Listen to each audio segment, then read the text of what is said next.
P2B's legal team strategy is something INEC hasn't seen before. We'll make a graphical representation since there is demand for it. Many people are asking how are they going to overcome INEC in court? Why don't they want to rely solely on the result sheets that they have, the ones they collected in their collation room? Every party had their situation room during the election. Why isn't Labour Party's legal team relying on just those results to prove that they won the election? The main problem here is the issue of technicality. Going by recent rulings of the Supreme Court on Oyetola and Adeleke, they want to avoid or give room to the opposition to rely on technicality to strike off the matter. Because the way they are running around in the court, you will know that they are actually relying on technicality. If you look at their responses, the evidence is so overwhelming, they don't know how to deal with it. Even going by some actions of INEC in court, their legal team accepted that they haven't given the legal team of Labour Party all the documents that they demanded, which is contrary to what they responded. In one of their responses, they said that they have fulfilled all the court demanded, that they have given them all the documents. This is an indirect way of saying and accepting that they lied in one of their responses. So it's obvious that INEC is not acting like an unbiased umpire. They've conducted an election, tender all the documents that you used in arriving at the winner. It's still a problem many months after the election. If the results were ready when they made the announcement, it should still be ready today.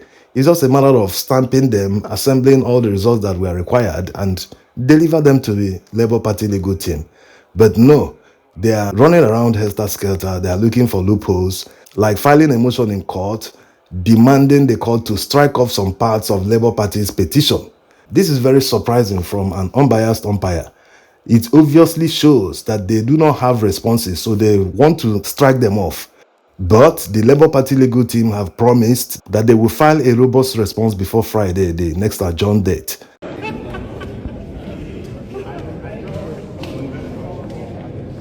Another thing is INEC joining APC and the Tinubu's legal team in opposing the live broadcast of the proceedings in the appeal court, which was brought by the PDP legal team. Do they just oppose for opposing sake? INEC is a public institution. Do they have anything to hide? Is live broadcast in any way going to harm INEC and their legal team? If they truly believe in what they did, that the election they conducted was perfect, why don't they want Nigerians to follow the proceedings live?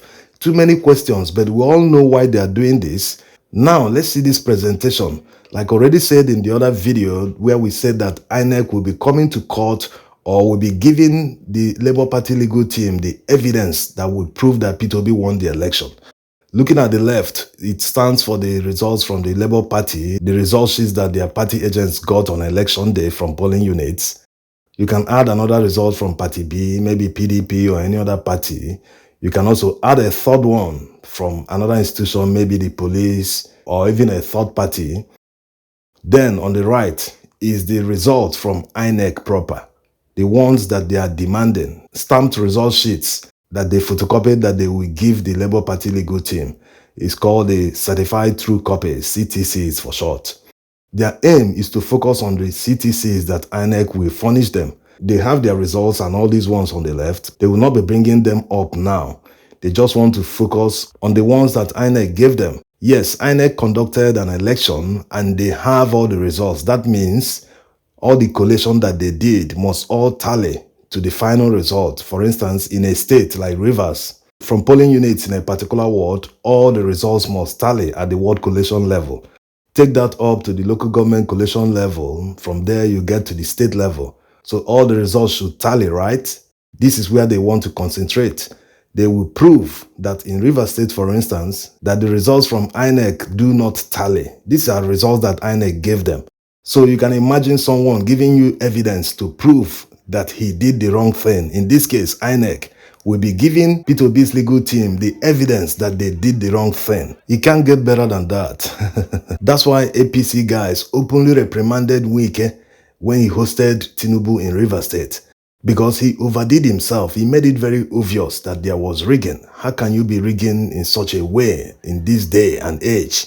And it seems Wike got the message. Since then, you haven't heard anything from him. He hasn't been on TV shouting as usual, granting interviews. He has kept mute since then. brother. I was just talking to you and said, but I don't see. The Labour Party legal team will concentrate on this strategy in order to prove that INEC's own figures do not tally with what they declared. When a judge sees this, he will quickly agree that truly there was fraud.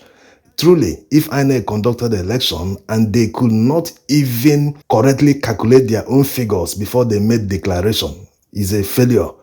So they will now have to do nothing else than to rely on the results on the left.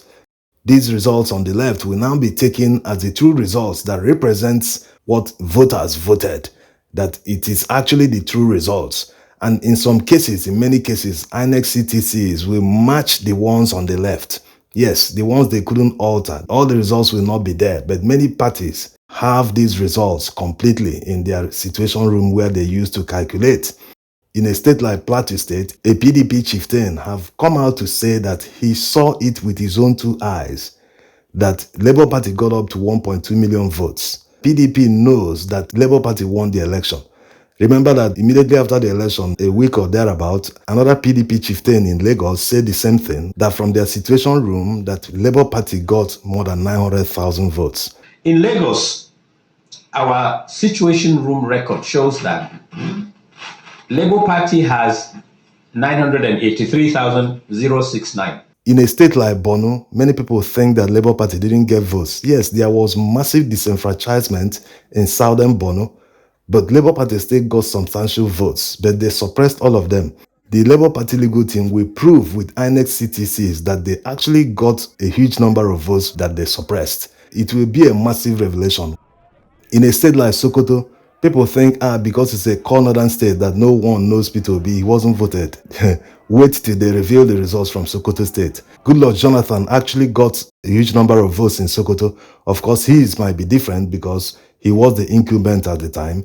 They suppressed many votes that Labour Party got in Sokoto State. They will prove all these with INEC CTCs.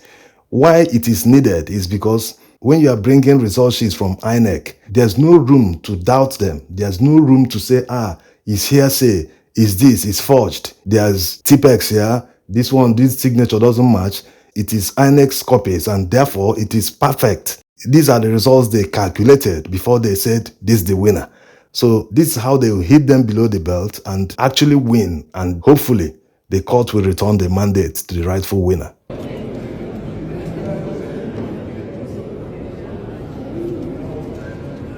Many will be wondering what the next step should be if by Friday the Labour Party legal team haven't gotten the results from INEC. Like the Labour Party lead counsel said, there are other options on the table which they will deploy by Friday.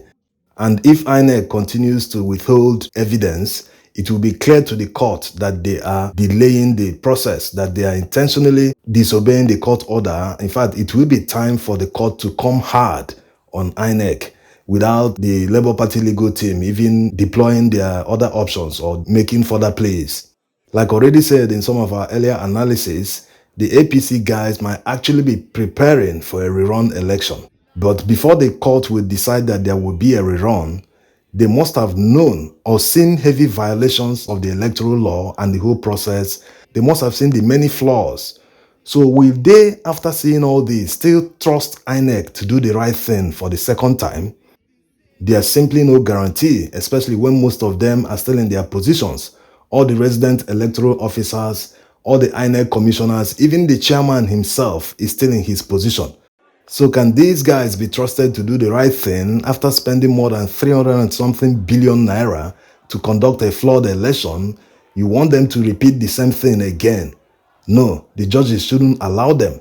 They should look at the matter like they promised on its merit and recalculate the votes, recalculate them correctly so that they can determine the winner and award the winner the election. Also, look at all the people that lost their lives during the election. Do they want a repeat of that again? Nigerians don't need to lose their lives because of an election. Politicians think election is do or die affair, that it is war, but it shouldn't be so. Especially the party in power, they should have projects that speak for themselves. Not much campaign needed because people will see them and say, in fact, let's give these people our votes, let them continue the good works. But that's not the case. Just like when the campaigns was going on, all the places, even up to today, that there are serious insecurity, Southern Kaduna, Plateau State, Benue, in parts of Kogi, people are losing their lives unnecessarily, but the government can't do anything about it. This was what the Labour Party capitalized on during the campaigns. They visited everywhere, most places that had security challenges, and promised them, look, these people in power today don't care about you. That's why this challenge persists. Vote for us. We'll make sure that nothing like that ever happens again. And they trusted them and voted for them, only for people to suppress their votes or cancel them. In some cases, they declared votes of Labour Party invalid because there was no one, maybe there was no party agent. But the Labour Party legal team actually has some of these results and the ballot papers. Tomorrow, we'll be back again to give you updates from the Presidential Election Petitions Tribunal. Thanks for watching.